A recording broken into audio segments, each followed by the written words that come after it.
How to unlock WhatsApp chats. Hello everyone.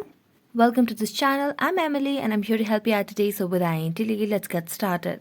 So first of all, launch the WhatsApp application on your device over here. As you launch the WhatsApp application, make sure you're logged into your account. Now let us first show how to log the chat. So make a long press on any of the profile and then tap on three dotted lines. Here select on the log chat option available. And as you do that, tap on continue. As you do that, verify yourself, and here you can see the option of log chat at the top of the screen above the chats. So just tap on the log chats if you want to unlock the chat. So tap on log chats option available over here and then verify yourself again, and here you'll be able to see all the log chats. Now if you want to unlock, make a long press on the chat and tap on three dotted lines.